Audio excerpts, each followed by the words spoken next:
అనుకున్నదేంటి జరిగిందేంటి కనీసం 30 నుంచి 35 మున్సిపాలిటీలను గెలుస్తామనుకుంటే ఇలా అయిందేంటి ఎక్స్పెక్ట్ చేసిన సీట్లు దక్కించుకోలేకపోవడానికి రీజన్ ఏంటి ఇదే ఇప్పుడు ప్రతిపక్ష బీఆర్ఎస్ ను ఆలోచనలో పడేసిందట మున్సిపల్ ఎన్నికల్లో చాలా చోట్ల మెజారిటీ కౌన్సిలర్లను గెలుచుకున్న చైర్మన్ పదవులను కైవసం చేసుకోకపోవడం గులాబీ పార్టీ లీడర్లు క్యాడర్లో నిరాశకు దారితీసిందట పురపోరు ఫలితాలు చైర్మన్ ఎన్నికల్లో జరిగిన లోపాలపై పోస్ట్ మార్టం మొదలు పెట్టారట బీఆర్ఎస్ నేతలు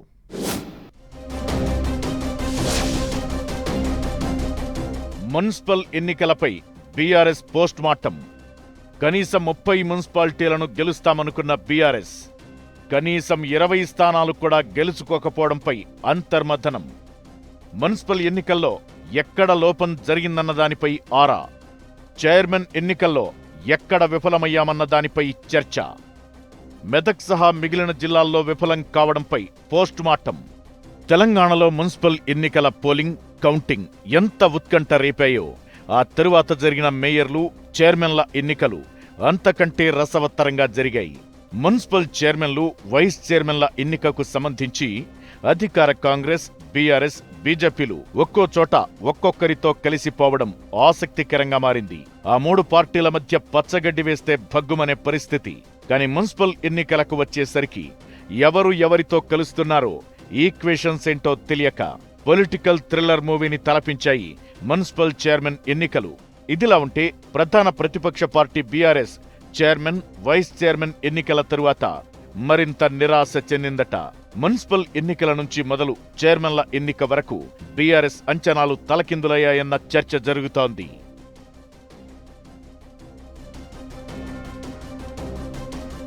మున్సిపల్ ఎన్నికలపై బీఆర్ఎస్ అధిష్టానం అప్పుడే పోస్ట్ మార్టం చేయడం ప్రారంభించిందని తెలుస్తోంది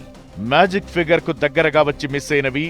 అసలు మనవే అనుకున్నాక కూడా తేడా కొట్టిన మున్సిపాలిటీల్లో ఏం జరిగిందన్న దానిపై గులాబీ పార్టీ ఆరా తీస్తోందట కనీసం 35 నుంచి 40 మున్సిపాలిటీల్లో గెలుస్తామని అంచనాలు పెట్టుకుంటే ఎన్నికల ఫలితాలు వచ్చిన తరువాత 17 మున్సిపల్ చైర్మన్ సీట్లు వస్తాయని చెప్పారు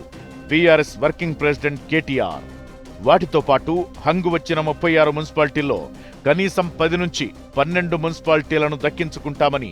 ధీమా వ్యక్తం చేశారు కట్ చేస్తే చైర్మన్ల ఎన్నిక తరువాత బీఆర్ఎస్ అంచనాలు తారుమారయ్యాయి పూర్తి మెజారిటీ వచ్చిన మున్సిపాలిటీల్లో కూడా చైర్మన్ వైస్ చైర్మన్ పోస్టులను సొంతం చేసుకోలేకపోయింది గులాబీ పార్టీ హంగు వచ్చిన చోట లెక్కలు తప్పాయి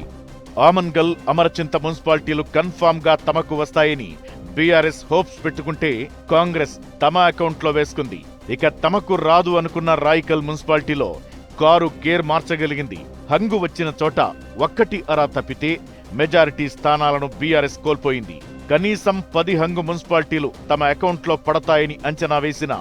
చివరికి ఆ అంచనాలు తప్పిపోయాయి కొన్ని మున్సిపాలిటీల్లో బీఆర్ఎస్కే ఎక్కువ మంది కౌన్సిలర్లు ఉన్నా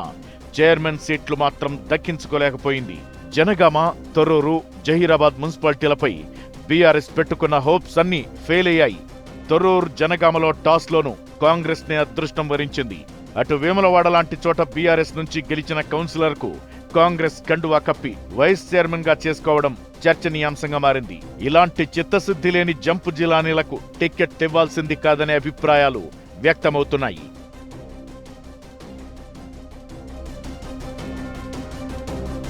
కనీసం 20 మున్సిపాలిటీలు కూడా దాటకపోవడంతో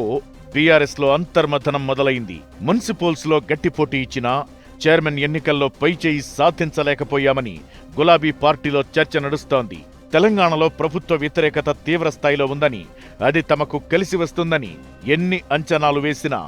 అధికార పార్టీ దూకుడు ముందు అవేవీ వర్కౌట్ కాలేదు మున్సిపల్ ఎన్నికల ప్రచారంలో ఆఖరి నిమిషం వరకు జిల్లాల పర్యటనలు చేయని కేటీఆర్ హరీష్ రావు చివరి 3 రోజులు దృష్టి పెట్టడం వల్లే